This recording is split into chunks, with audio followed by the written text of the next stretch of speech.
D'accord, ce matin avec Éric Zemmour. Bonjour Éric. Bonjour. L'intervention télévisée présidentielle dimanche soir sur France 2 a donc suscité beaucoup de critiques et de sarcasme. La forme y était originale selon vous, Éric? Les communicants de l'Élysée peuvent être fiers d'eux. Ils ont réussi leur coup. Ils ont fait parler, plus que ça, réagir, brocarder, hurler, vociférer, s'indigner. Tout y est passé. C'était le but recherché. Le président de la République qui marche dans les salons de l'Élysée comme un guide de la journée du patrimoine et qui s'arrête de temps en temps pour répondre à une question qui n'en est pas une, le spectacle valait le déplacement. Personne n'y avait encore pensé. On n'imagine pas le général de Gaulle déambuler ainsi dans son palais. À l'époque, les présidents parlaient assis, sur leur trône. C'était même la marque de leur sacralité royale. Le dernier à répondre aux questions assis sur son trône fut François Mitterrand.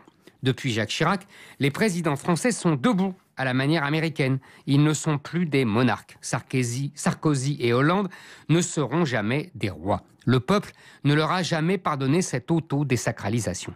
Macron l'avait compris.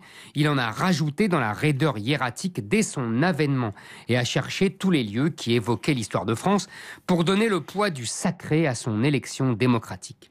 Même au cours de sa discussion entre copains avec le présentateur du journal de France 2, Macron s'est senti obligé d'évoquer ses prédécesseurs et son souci de s'inscrire dans une filiation. Et vous y voyez une sorte de contradiction, hein. Et en même temps, cher à Emmanuel Macron. Oui, même plus, comme s'il avait éprouvé soudain un remords. Sa prestation de dimanche était tout le contraire de la filiation évoquée. C'était pour tout dire un numéro auquel Giscard aurait pu sacrifier. Le Giscard qui remontait les Champs-Élysées à pied en redingote et qui invitait les éboueurs à l'Élysée ou dînait chez des Français moyens. Le Giscard faussement simple mais grand communicant. Le Giscard qui voulait à tout prix faire moderne. Le Giscard qui se prenait pour Kennedy. Le Giscard en maillot de bain dans une piscine avec le président américain. Le Giscard qui lui aussi voulait dépasser le clivage gauche-droite. Le Giscard, lui aussi européen militant. Et le Giscard qui avait lui aussi une conception assez solitaire du pouvoir. Macron devrait se méfier. Ce genre d'opération de communication, de film publicitaire même, se retourne vite contre son auteur. Au départ, c'est le journaliste qui se ridiculise et doit encaisser les tombereaux de sarcasme. C'est la chaîne même qu'on soupçonne, non sans raison, de chercher à se faire bien voir d'un président qui ne lui cache pas son mépris. La gauche et la droite protestent. La gauche oublie que Mitterrand n'hésitait pas à se faire interroger par des journalistes qui étaient les épouses de ses ministres. La droite oublie que Chirac et Sarkozy ne toléraient une contradiction factice que s'ils gardaient les clés du camion. Mais quand les codes du showbiz sont ainsi repris sans vergogne, entre fausse camaraderie et fausse décontraction, le président devient un people comme les autres. Et entre le people et le peuple, il n'y a pas qu'une lettre d'écart. Éric Zemmour, on n'est pas forcément d'accord. Demain, nous allons voir ce matin avec Nicolas de Menac. Bonjour Nicolas. Bonjour. Alors pour vous, 2017 aura été marqué par les femmes et vous vouliez ce matin leur rendre hommage. Ah, elle mérite un coup de chapeau et même plusieurs, car l'année 2017 pourrait bien rester une année femme, une année flamme. Regardez d'abord comme on a été ému, comme on a été handballé par nos championnes du monde qui ont décoré leur coupe de rouge à lèvres pétard et ont fait une meilleure audience sur TF1 que le président sur la 2. Voyez par ailleurs comme ces dames perchent sur les plateaux radio, télé, puisque Anne-Sophie Lapix a été distinguée personnalité média de l'année et Elisabeth Martichoux, notre Martichoux, sacrée meilleure intervieweuse de France, donc de l'univers quasiment. Mais écoutez bien aussi ces politiques de sexe féminin qui, telle Valérie Pécresse, se déclarent, je cite, décidée à porter une parole radicalement féministe. Oui, la patronne de la région Île-de-France qui avait fait campagne autrefois avec une pelle, un seau et ce slogan « Rien de tel qu'une femme pour faire le ménage », ce qui relevait d'un machisme rare. Et si elle s'est convertie au féminisme, c'est qu'il s'est passé quelque chose de fort, plus qu'une vague, une lame de fond. Ouh là là, comme vous y allez. Mais c'est que ce n'est pas une révolte, Sir Calvi, c'est une révolution planétaire à laquelle on assiste. L'affaire Weinstein, ce producteur hollywoodien convaincu de harcèlement sexuel, a libéré la parole dans une grande partie du monde et en particulier en France. Cinéastes, acteurs, animateurs télé, mais aussi politiciens ont été mis en cause via les réseaux sociaux par des femmes qui n'ont plus eu peur de dénoncer les agressions sexistes d'injustice dont elles avaient été victimes. La parole des célébrités a libéré les plaintes des anonymes de tout milieu. Dans de nombreux pays, ont dû démissionner des ministres comme des stars télé et ciné. Le climat aussi a commencé de changer dans beaucoup d'entreprises en attendant la loi contre les outrages sexuels annoncée pour 2018.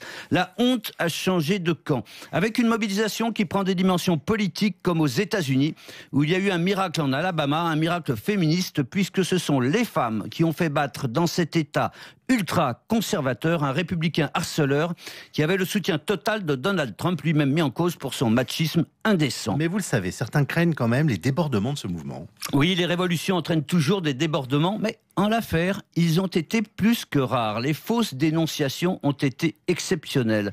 Et ceux qui craignaient de se retrouver dans une société où la séduction, voire la galanterie serait bannie, ceux-là peuvent s'apaiser et en profiter pour raffiner leurs approches et parades amoureuses jusqu'à la courtoisie, maintenant qu'ils ont pu entendre que quand une femme dit non, c'est non et pas oui.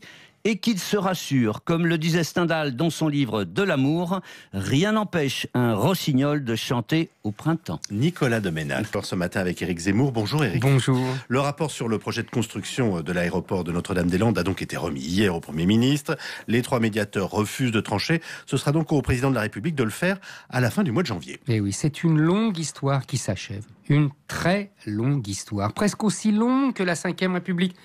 Quand la déclaration d'utilité publique pour ce chantier ouvre en 1965, Charles de Gaulle est à l'Élysée.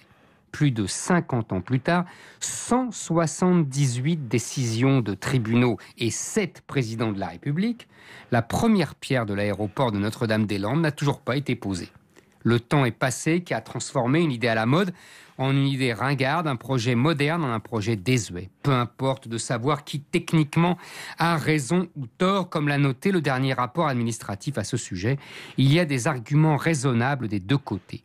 Seul le temps n'est pas raisonnable, il passe, il file, il change tout.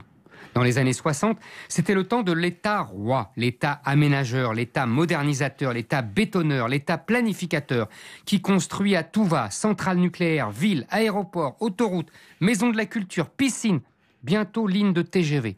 On décide, on tranche, on détruit, on construit. Survolant en hélicoptère la banlieue parisienne, le général de Gaulle dit à Paul Delouvrier, un des plus brillants hauts fonctionnaires français de ce temps-là, « Delouvrier, remettez-moi de l'ordre dans ce bordel. L'ordre s'appellera la Défense et les villes nouvelles. » Avant, le même Delouvrier avait dirigé le fameux plan de Constantine qui était censé développer l'Algérie pour la conserver dans la République française. Tout un programme. La province comme la banlieue sont alors traitées par l'administration comme une colonie. Dans l'intérêt général du pays, bien sûr, mais en se moquant comme d'une guigne de la vie des populations. Alors, que s'est-il passé selon vous, Éric ? Depuis, tout a changé. Les colonisés se sont rebiffés. Les associations de riverains, les agriculteurs, les gauchistes, les écologistes, les élus locaux, les tribunaux consultent à tout va, on organise des référendums locaux. Les zadistes occupent le terrain qui mêle paysans bio et combattants venus de toute l'Europe armés jusqu'aux dents. On se croirait revenu au temps des bandes qui écumaient la France sous l'Ancien Régime. La mort d'un manifestant a durablement tétanisé l'État et ses représentants. L'État est devenu un Gulliver aux mains attachées. Même les conditions économiques et techniques ont changé. Les aéroports ont créé des hubs dans les grands centres internationaux, rendant moins utiles les annexes régionales. Le développement des compagnies low cost est aujourd'hui la manne principale de ces aéroports. Or, celle-ci ne trouve pas Notre-Dame-des-Landes assez rentable. À l'époque du général de Gaulle, on avait trop de terres agricoles pour un nombre de paysans qui se réduisait comme peau de chagrin. Aujourd'hui, l'artificialisation excessive des sols est devenue un problème tragique.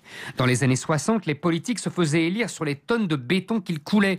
Aujourd'hui, ils se font élire en chantant la gloire des petits oiseaux et en surveillant l'empreinte carbone aussi bien que leur rythme cardiaque. L'aéroport de Notre-Dame-des-Landes aurait dû être réalisé il y a 50 ans. On a toujours tort d'arriver trop tard. Éric Zemmour. 8h18, on n'est pas forcément d'accord aujourd'hui avec Éric Zemmour. Bonjour Éric. Bonjour. Alors un certain nombre de polémiques se sont multipliées après la manifestation à la Madeleine autour de Johnny Hallyday. Près d'1 million de personnes et le président de la République étaient présents. On aurait pu croire pourtant à une unanimité nationale. Il est mort comme il a vécu, dans le fracas et le bruit. À 17 ans, la jeunesse cassait les fauteuils pour ses concerts, tandis qu'écrivains et ministres s'étripaient dans la presse à son propos. Et à sa mort, tout recommence. Ce n'est ni un calcul, ni un hasard, ni une erreur, c'est un destin, le destin de Johnny.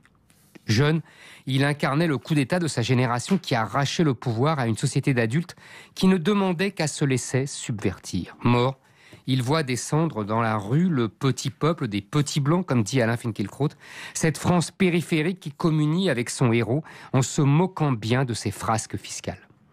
Il est amusant d'entendre ceux qui exigent habituellement de voir de la diversité partout, à l'école, à la télévision, dans les entreprises, au gouvernement, prendre soudain des pudeurs de chaisière pour regretter qu'on classe ainsi les gens par race ou religion. Amusant de voir les turiféraires exaltés de la France black, blanc, beurre et du vivre ensemble rester quoi face à cette preuve par le réel que leur chimère n'existe pas. C'est la même querelle de Charlie qui recommence. Qui est Charlie et qui ne l'est pas? Qui est Johnny et qui ne l'est pas? Qui communie avec le peuple français, même dans les plus petites choses, et qui ne communie pas? Qui, pour parler comme Ernest Renan, possède un riche legs de souvenirs et a la volonté de continuer à faire valoir l'héritage qu'on a reçu indivis, et qui se moque bien des souvenirs et rejette l'héritage. Johnny Hallyday a pourtant incarné l'américanisation de la culture populaire française, Éric. Oui, jeune, Johnny incarnait la fureur de vivre à l'américaine, c'est-à-dire le consumérisme et le matérialisme. Mais mort, il révèle à la surprise générale une foi chrétienne et une quête de Dieu.